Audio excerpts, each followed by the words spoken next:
What's up, Yeti Club? Epcot's 2018 Food and Wine Festival has come and gone. Our stomachs are full and our wallets are empty. Today we're going to go over everything we ate and drank and let you know exactly what we thought, and go into a little bit of detail with some of the standouts. We're going to break it down into three categories: food, which will consist of the savory entree and appetizer dishes; desserts, which will be all the sweet dishes; and then of course drinks. So I'll start off with my food rankings, starting with my least favorite dish, coming in last place at number 21, the warm Indian bread from India. This one just really disappointed me because it felt like there wasn't even any effort in it. The bread was bland and not even warm. The toppings to put on the bread were lackluster at best, just a letdown for me. Number 20 was the cheddar bacon soup from Canada, which I talked about more in an earlier video, but it was kind of just a failure on all fronts in my opinion. At 19, the butternut squash ravioli from Wine and Dine Studio, just not my thing. 18, the loaded Greek nachos from Greece. The tzatziki ruined it for me. 17, the chicken dumplings from China. They tasted fine, it was just a boring dish. 16 was the cheese bread from Brazil. Decent taste, but questionable texture. At 15, the empanada from the islands of the Caribbean. Really good potential, but there was barely any filling, so not much flavor. At 14, I had the braised beef from Belgium. The beef was not as flavorful as I had hoped, but the potatoes were still really good. At 13, I had the cheddar stout dip from Ireland. Good, but very rich, a lot to take in. At 12, the short rib tostada from Mexico. Good flavor, although a bit impractical to eat. At 11, the seared scallops from Wine and Dine Studio. At 10, the teriyaki chicken bun from Japan. At 9, the kefta pocket from Morocco. At 8, the fritto misto from Italy. I was surprised how good this one was, it was worth the higher price. At 7, I had the schinken noodle from Germany. A big hearty portion that had great flavor. At 6 was the paella from Spain. At 5, the red hot curry beef from Thailand. I wish it was a bit more spicy, but still had fantastic flavor. At 4, the piggy wings from Flavors from Fire. They weren't the most tender, but they had spectacular sauce. At number 3, I had the Le Cellier filet from Canada. It definitely lives up to the Le Cellier name. At number 2, the teriyaki spam hash from Hawaii.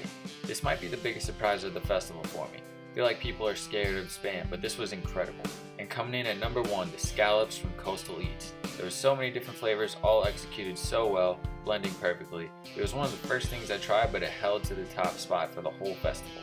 And for my countdown of the 17 dishes I had, my least favorite was the Greek nachos from Greece. They were just a pure disappointment for me. There was absolutely nothing that I enjoyed about that dish.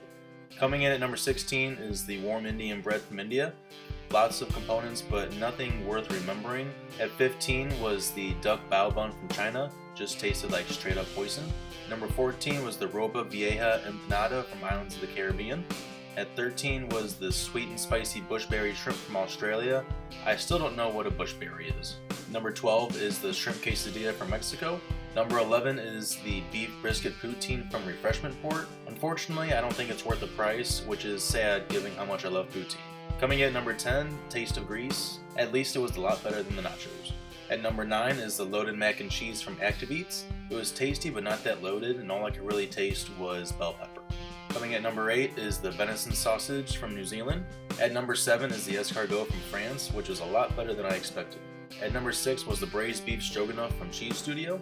At number 5 was the butternut squash ravioli from Wine and Dine Studio. Coming in at number 4 is the Kahlua pork slider, which was the first thing I tried from the Food and Wine Festival.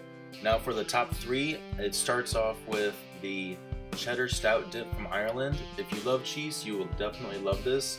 I love cheese and I drank it like a beverage. Coming in at number 2 is the shrimp scampi dip from Coastal Eats.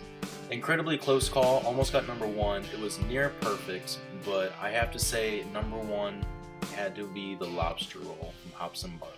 The bread is what really put it over the top. It was just the perfect consistency, perfect texture. It tasted just absolutely amazing. We didn't have as many drinks because we were admittedly much more interested in the food, but we still had enough for a nice ranking. Mine starts at number 8 with the phosphorescent flight yellow slushy from Light Lab. It was coconut flavored and I just really don't like coconut. Number 7 was Bold City Brewing 1901 Roasted Red Ale from Craft Drafts. Number 6 was the Central 28 Beer Co. Waff Ale from Craft Drafts. I really wish you could taste the waffle aspect more.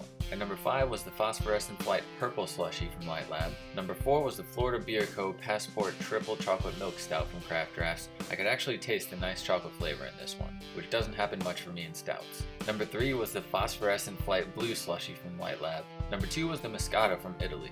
One of the best Moscatos I've ever had. And coming in at number 1, the Fast Lane specialty drink from Joffrey's. It was a frozen cappuccino with brown jug bourbon cream. It was a bit pricier, but you get a big cup of it. It tasted amazing thanks to that frozen cappuccino base. My drink list was very short, but I started at number 2, which was the Ultraviolet from the Light Lab, and number 1 I would have to say is the Infrared from Light Lab. And last but certainly not least, we have the desserts. My rankings start at number 7 with the banana almond soft serve from Almond Orchard. To be fair, I knew I wouldn't like this. I don't like bananas, but my wife got this, so I thought I'd try it out. Number 6 was the liquid nitro truffle from Chocolate Studio. I was a bit let down that I couldn't really taste the caramel sauce, and the chocolate was so rich that it was just overwhelming. And number 5 was the quesito from the Islands of the Caribbean. Number 4 was a pancake milkshake from Taste Track. Number 3 was the carrot cake from Hops and Barley. At number 2, I had the maple bourbon cheesecake from Cheese Studio. It probably would have taken the top spot if you could taste the maple more instead of just the caramel. And coming in at number 1, the creme brulee from France. I did not know creme brulee could even be this tasty. I was completely caught off guard by how good this was, but it was undoubtedly my favorite dessert of the festival. For my desserts, I'm starting off at number 4 with the sweet potato poutine from Refreshment Port. It was just overwhelmingly sweet for me. At number 3 is the maple bacon funnel cake from America.